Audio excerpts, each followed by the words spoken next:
आज के वीडियो में हम लोग एक बहुत आसान तरीका देखेंगे गानों को निकालने बजाने का। अगर आप लोग अलंकार थाट का प्रैक्टिस कर करके थक गए हो और आप लोग गानों को निकाल बजा नहीं पाते हो, तो आज के इस वीडियो को पूरा ज़रूर देख लेना, क्योंकि जो चीज़ आप लोगों के साथ हो रही है कि आप लोग अलंकार थाट बजा लेते हो और गानों को नहीं बजा पाते हो, सेम चीज़ मेरे साथ भी होती थी। मैं भी जब सीखना शुरू किया था स्टार्टिंग में, तो अलंकार थाट तो बजा लेता था लेकिन गानों को नहीं बजा पाता था। हमको कोई भी गाना निकालना बजाना होता था तो जब तक गुरुजी नहीं बताते थे कि इस गाने में ये सुर लगेंगे, ये सुर लगेंगे, तब तक मैं उस गाने को मैं भी नहीं बजा पाता था, जब तक गुरुजी ना बताएं। लेकिन एक चीज़ हमेशा मेरे दिमाग में चलती रहती थी, क्या? जब मैं कोई भी लाइव प्रोग्राम देखता था, जैसे जो भजन संध्या होते हैं या जागरण होते हैं या ऑर्केस्ट्रा होते हैं, उसमें जो सिंगर गाने वाले होते हैं, हर सिंगर के साथ कोई ना कोई आर्गन वाले, कैसियों वाले, कीबोर्ड वाले, हारमोनियम वाले होते हैं। तो जो उन सिंगर के साथ हारमोनियम बजाते हैं या कीबोर्ड बजाते हैं, तो मैं देखता था कि वो कोई भी गाना गाएं, तुरंत वो लोग उस चीज़ को बजा देते हैं। भाई, जो लाइव प्रोग्राम होते हैं उसमें सिंगर गाते रहते हैं और वो हारमोनियम वाले, कीबोर्ड वाले उनके पीछे पीछे हारमोनियम या ऑर्गन बजाते रहते हैं। तो वो लोग इस चीज़ को कैसे कर लेते हैं? क्योंकि वहाँ पे नोटेशन तो लिखा रखा नहीं होता है। वो लोग इधर से सुनते हैं इस कान से और तुरंत उस चीज़ को बजा देते हैं। लेकिन मैं इतने दिनों से अलंकार का भी प्रैक्टिस कर रहा हूँ, फिर भी मैं गानों को निकाल बजा क्यों नहीं पाता हूँ? आप लोगों को भी इस चीज़ को सोचना चाहिए कि अगर आप काफ़ी दिनों से अलंकार थाट का प्रैक्टिस कर रहे हो और अगर आपसे गाना नहीं निकल रहा है, आप गानों को नहीं बजा पा रहे हो, तो कारण क्या है? दिक्कत कहाँ पे आ रही है? एक चीज़ मैं आपको बता रहा हूँ, उसको ध्यान से समझना, जो बहुत ज़रूरी है। जो ये चीज़ लोग स्टार्टिंग में ध्यान नहीं देते हैं, जब लोग सीखना शुरू करते हैं, और ना मैं भी देता था। लेकिन जब मैंने उस चीज़ पे काम किया, उस चीज़ पे ध्यान दिया, तो मेरे को फ़ायदा हुआ। तो अगर आप लोग भी उस चीज़ को करोगे, उस प्रकार से चीज़ों पे ध्यान दोगे, तो आप लोगों को भी फ़ायदा ज़रूर होगा। जैसे हारमोनियम के एक सप्तक में कितने स्वर होते हैं? कमेंट करके ज़रूर बताना आप लोग, कितने स्वर होते हैं? वैसे मैं आपको बता ही दे रहा हूँ, फिर भी आप लोग कमेंट करना। एक सप्तक में 12 स्वर होते हैं। 1, 2, 3, 4, 5, 6, 7, 8, 9, 10, 11, 12, ये 12 स्वर होते हैं, ठीक है? और हाँ, एक चीज़ मैं आपको पहले बता दूँ कि आज के वीडियो में ना तो मैं आपको कोई अलंकार बताऊँगा, ना कोई थाट बताऊँगा। डायरेक्ट गानों को कैसे निकालते बजाते हैं, इस चीज़ को हम लोग देखेंगे, ठीक है?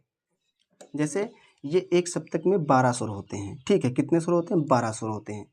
और हर सुर की, चाहे आप सा को दबाओ, चाहे कोमल रे को दबाओ, चाहे शुद्ध रे को, चाहे कोमल गा को, चाहे शुद्ध गा को, मा को, तीव्र मा को, जिस सुर को आप दबाओगे, जिस नोट को आप दबाओगे, हर सुर की, हर नोट की एक अपनी आवाज़ धुन है।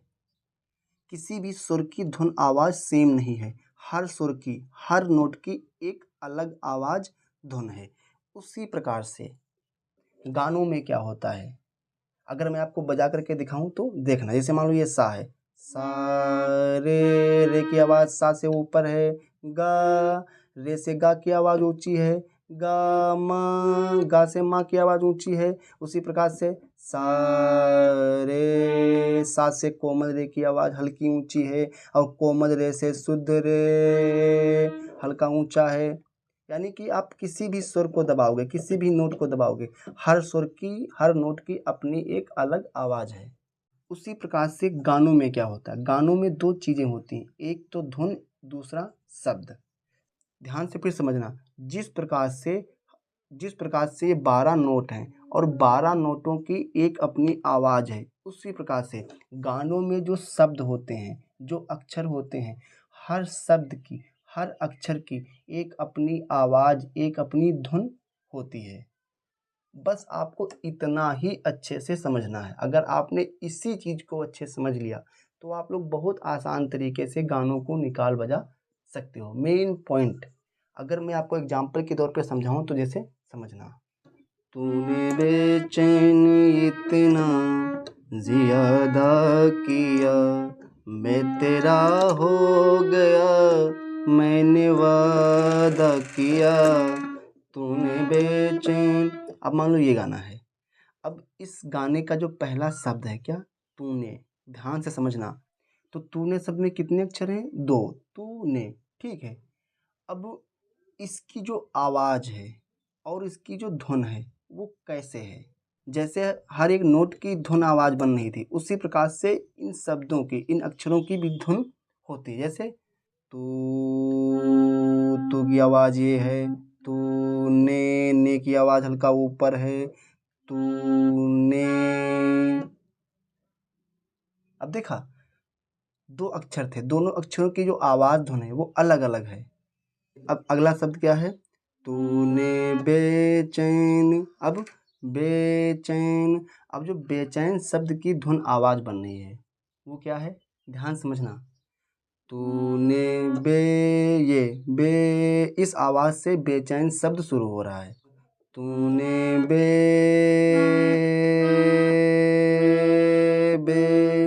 आवाज़ कहाँ मैच कर रही है, इस सुर पे।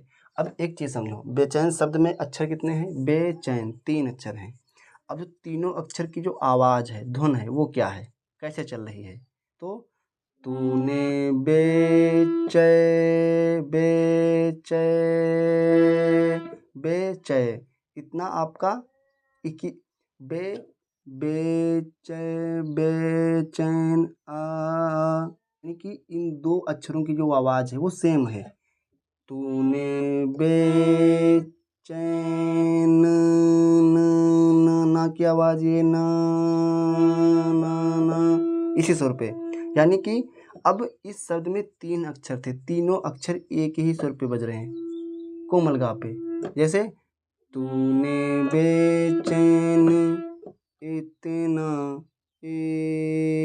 अब इतना का जो ई है उसकी आवाज़ नीचे आ गई। तूने बेचैन रे पे आ गई। तूने बेचैन इत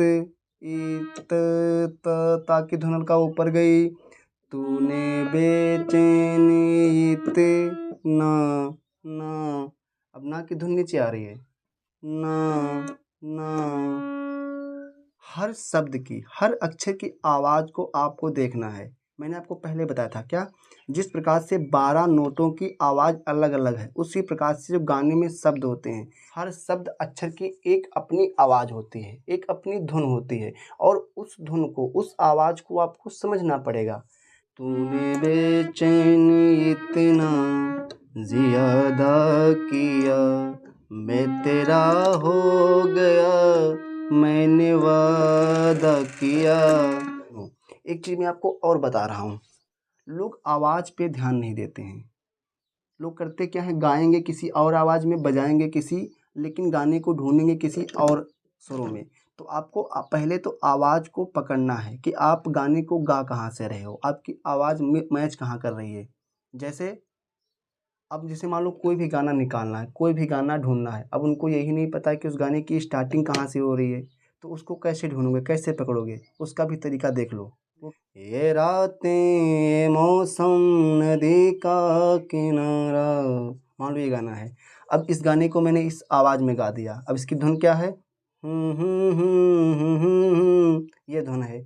अब ये आवाज़, ये धुन कहाँ मैच कर रही है, तो ये पहला शब्द, पहला अक्षर क्या है, ये पहला अक्षर ये है। अब इसकी आवाज़ क्या बन रही है, इस गाने की शुरुआत कहाँ से हो रही है, किस सुर पे मैच करेगी आवाज़, कैसे मिलाओगे। तो इस पहले अक्षर को क्या करेंगे, गाएंगे, गुनगुनाएंगे, उसके बाद इस आवाज़ को एक जगह पे होल्ड करेंगे, उसके बाद इन सुरों पे मिलाएंगे। जैसे ये रातें, ये कहाँ मैच करी आवाज़, रे पे, ये रा की आवाज़ ऊपर गई। ये रातें, रातें, रातें कहाँ शुरू हो रहा, रातें यहाँ से। ये रातें का रा है वो कहाँ, किस स्वर पे मैच कर रहा, इस स्वर पे। तो ये रातें, ते की धुन नीचे आ रही है। ये रातें, ये रातें। तो इस प्रकार से आप किसी भी गाने के स्टार्टिंग पॉइंट को ढूंढ सकते हो, गाने की शुरुआत कहाँ से हो रही है। ये रातें, ये मौसम, नदी का किनारा, नीचे आ गया एकदम धुन, नदी का किनारा, ये सुर मैच कर रहा है। नदी का किनारा, ये चंचल हवा, ये चन, ऊपर जा रही है आवाज़, ये चन, ये सुर नहीं मैच कर रहा, ये चन, ये सुर मैच कर रहा, ये चंचल हवा, मिल गया। ये रातें मौसम नदी का किनारा, ये चंचल हवा। तो इस प्रकार से आपको गानों को ढूंढना बजाना है। तो आज के वीडियो में इतना ही, क्योंकि वीडियो काफ़ी लंबा हो गया है। अगर आपको वीडियो अच्छा लगा है, जानकारी पसंद आई तो लाइक करना और कमेंट करके आप लोग अपना फीडबैक जरूर देना। धन्यवाद।